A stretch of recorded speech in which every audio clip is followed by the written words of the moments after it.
Thank you all for coming here. Thank you to the athletes for an amazing show and to Carnival City for hosting EFC Africa 24. A fantastic night.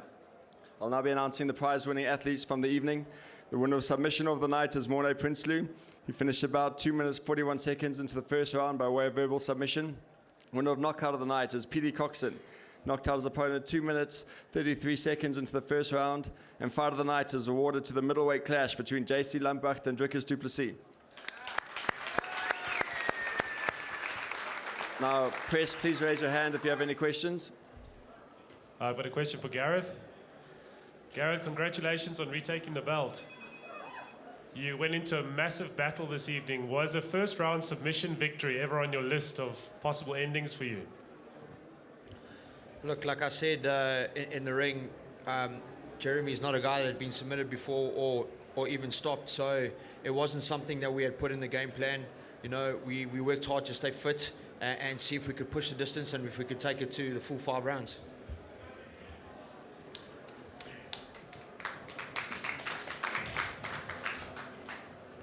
Brendan from MMA Blog SA. I got a question for Brendan Katz.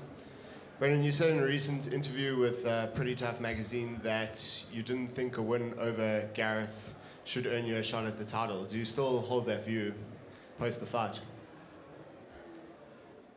Is this thing working now? Yes. Brendan, I think you have a fantastic first name, dude. And you run a great blog.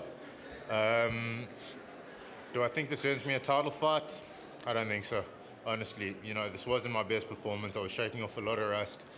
I'm happy with the way it went. I know I've got a lot more that I didn't show tonight, so no. Is it on? Firstly, to all the athletes, win or lose, congratulations. It was a great event. To Kyra as well, great card. Just keeps getting better. I've got a question that's for, I'm not sure whether it's for Kyra or for Potts, but I'm sure a lot of One Gear fans and Fangs fans are wondering, are we going to see the trilogy come to an end by the end of the year? 100% for sure. That fight's going to be taking place in December, so the last event of the year, EFC Africa 26.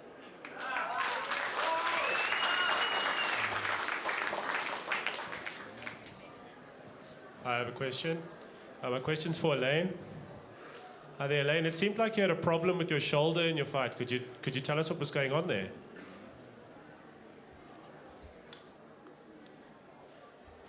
Well, pretty cool. Alan did have a problem with his shoulder. That shoulder, he has that problem. It was against Boy Allen. That is where the shoulder problem started. Then I guess you guys did watch it on the cage. Did happening again, yeah.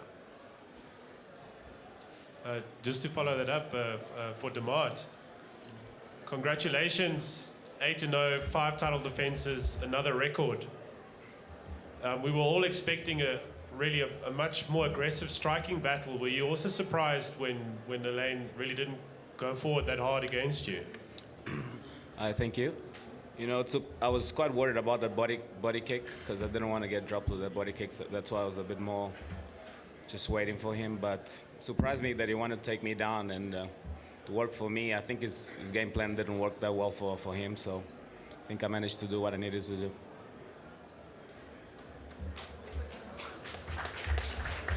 Just a question for Brendan.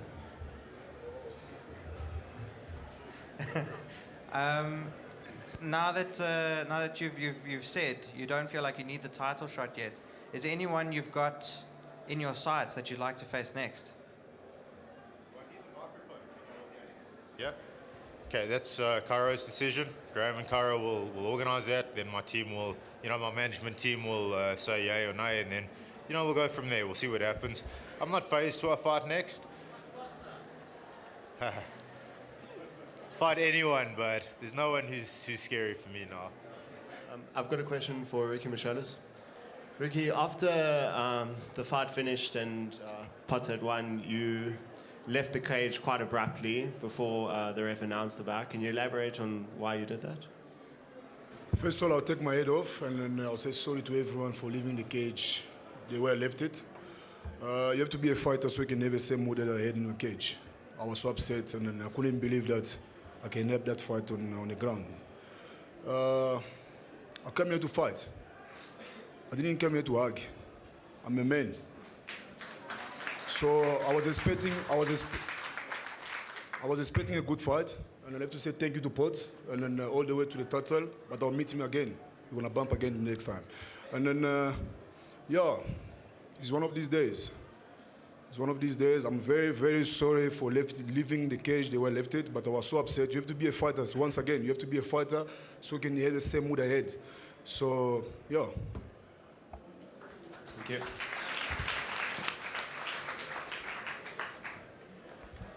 I've got a question for Drinkers. Drinkers, you're 3-0 in the Hexagon. You're undefeated in your entire career. Who's next?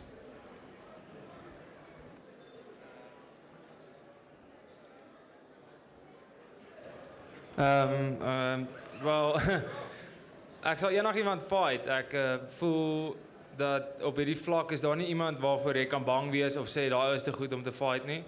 So wie ook al hulle my kan gee wat hulle dink my so naby aan die title kan kry as moontlik sal ek sal enigiemand fight om so vinnig as moontlik naby aan die title kom want ek wil baie graag die jongste EFC champ nog wees. Dis my mikpunt.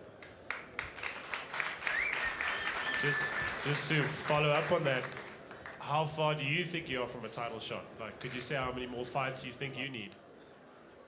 Well, if I could say maybe 1 or 2 more wins, then I'll be ready for a title fight.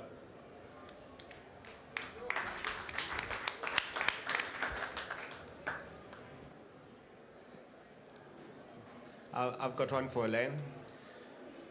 Elaine, I think there's a good argument for you possibly sneaking out the first 3 rounds in that fight. It was a razor close decision. I think it could have gone either way. I think Demott probably did take the last 2 rounds. Do you think on those grounds that you deserve an immediate rematch?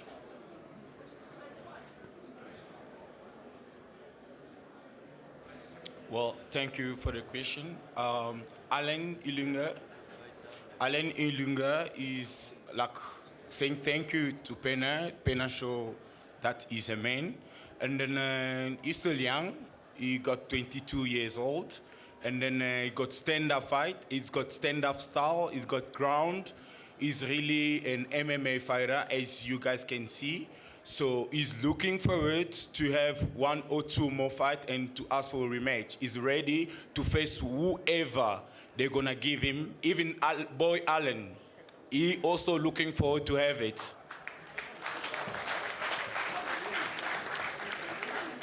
You know, just to add to that, we're not going to be doing an instant rematch on that side. You know, that fight, I don't think it warranted it. I think Pena did take, you know, Elaine didn't do enough to take that belt from Pena. There's no doubt that Pena kept that title. And it's an exciting division, you know. We've got a whole bunch of new guys coming through there, and Elaine's had a shot, and someone else will get their chance. Hi, Jeremy. Sorry, I can't see you very well. Congrats on a great fight. It was an amazing main card and end to the evening. My question is there anything in the fight you wish you'd done differently? Was there a moment where you thought maybe you made a mistake, things went wrong? Or I wish I didn't choke on my blood. It was all down my throat when you had the choke on. I couldn't get a hand off. I just wish my nose didn't split open and stop bleeding like it did. But I'll be back. I was on an 11-fight win streak. You know, you learn from a loss, and I'll be back stronger and faster than I was before.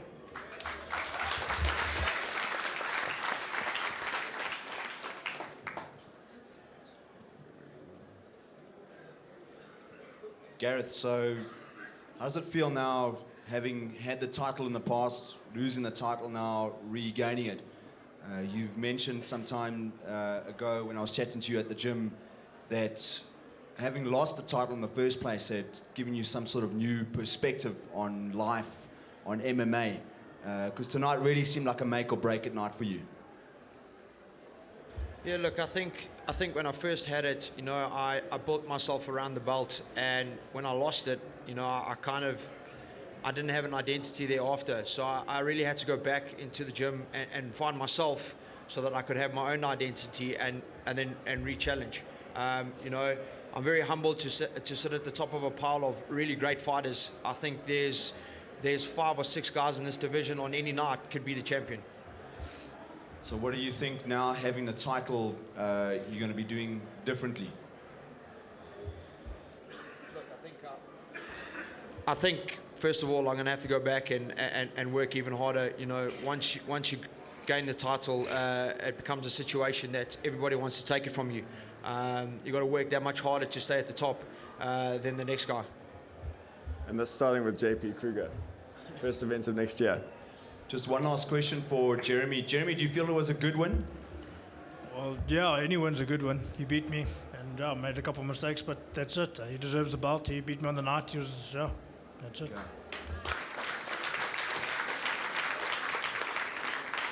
But I will be coming back for it. I've got a question for JC. Your fight was so close, no doubt it was the fight of the night.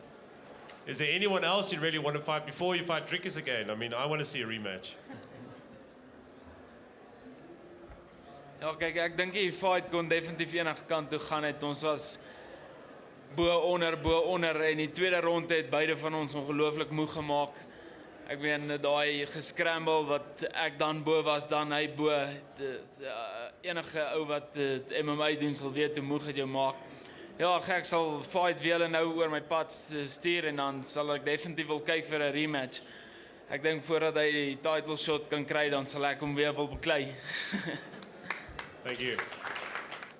Thank you all for joining us. Next stop, Cape Town for EFC Africa 25. Drotsky versus Opie and Madge versus Maynard. See you then. Thank you.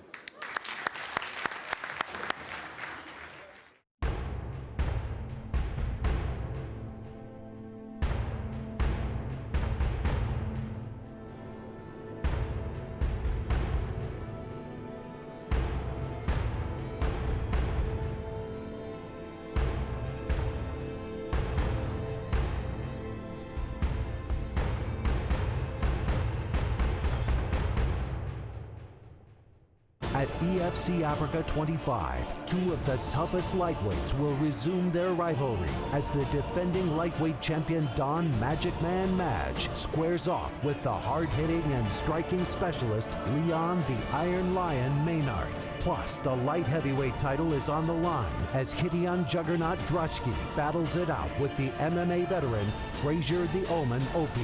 Don Madge versus Leon Maynard. Gideon Drotsky versus Frazier Opie. EFC Africa 25, Thursday, 7 November, Grand West Casino, Cape Town. Tickets and broadcast information at efcafrica.com.